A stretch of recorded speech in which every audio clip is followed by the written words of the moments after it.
పర్యావరణం మన కన్నతల్లి లాంటిది.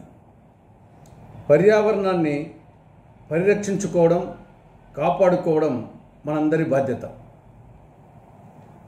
కానీ వినాయక చవితి పండుగ సందర్భంగా ప్లాస్టర్ ఆఫ్ పారిస్తోనూ రసాయనాలతోనూ తయారు చేసినటువంటి భారీ వినాయక విగ్రహాలను పూజించడం, వాటిని చెరువుల్లోనూ జలాశయాలను నిమజ్జనం చేయడం ద్వారా ఆ చెరువులు, ఆ జలాశయాలను నీరు వచ్చేసి కాలుష్యం అయిపోతూ ఉంది.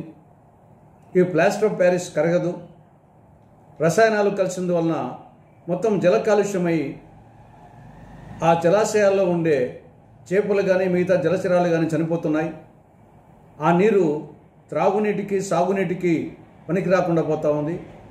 కాబట్టి పర్యావరణ పరిరక్షణ దృష్ట్యా, జల కాలుష్యం దృష్ట్యా ప్లాస్టర్ ఆఫ్ పారిస్తో తయారు చేసిన, రసాయనాలతో తయారు చేసిన భారీ వినాయక విగ్రహాలను పూజించే బదులు మట్టితో తయారు చేసిన చిన్న విగ్రహాలను పూజించాల్సిన అవసరం ఉంది. దీనిని ఒకసారి భక్తులు ఆలోచించుకోవాలని విజ్ఞప్తి చేస్తున్నా. రెండో విషయం, వినాయక విగ్రహ ప్రతిష్ఠ కానీ పూజా కార్యక్రమాలు కానీ ఒక పవిత్రమైన వాతావరణంలో, ఆధ్యాత్మిక వాతావరణంలో జరగాలి. కానీ ప్రస్తుతం ఒకే వీధిలో అనేక భారీ విగ్రహాలు, ప్లాస్టర్ ఆఫ్ ప్యారిస్తో తయారు చేసిన విగ్రహాలు ప్రతిష్ఠించడం, అక్కడ డీజేలు పెట్టడం, ఐటమ్ సాంగ్స్ పెట్టడం, క్యాబరే డ్యాన్స్లు పెట్టడం, ఒక పవిత్రమైన ఆధ్యాత్మిక వాతావరణం అనేది ఏమాత్రం లేకుండా ఉంది. ధ్వని కాలుష్యం జరుగుతూ ఉంది. పిల్లలు నిద్రపోకుండా ఉన్నారు. దానికి తోడు ట్రాఫిక్ సమస్య. అటు బాటసారులు కానీ ఇటు వాహనాలు కానీ పోయేదానికి అవకాశం లేకుండా ఒకే వీధిలో అనేక మంటపాలు ఇచ్చేయడం.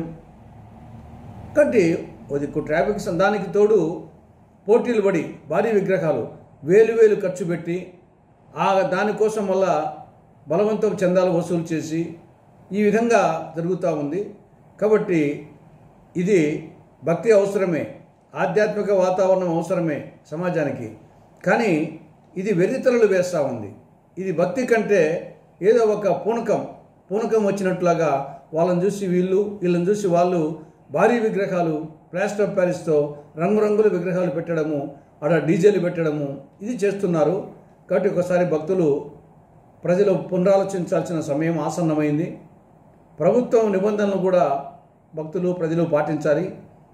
పోలీస్ యంత్రాంగం కూడా ప్రభుత్వ నిబంధనలను ఖచ్చితంగా అమలు చేసే విధంగా పోలీస్ యంత్రాంగం కూడా పనిచేయాల్సిన అవసరం ఉంది.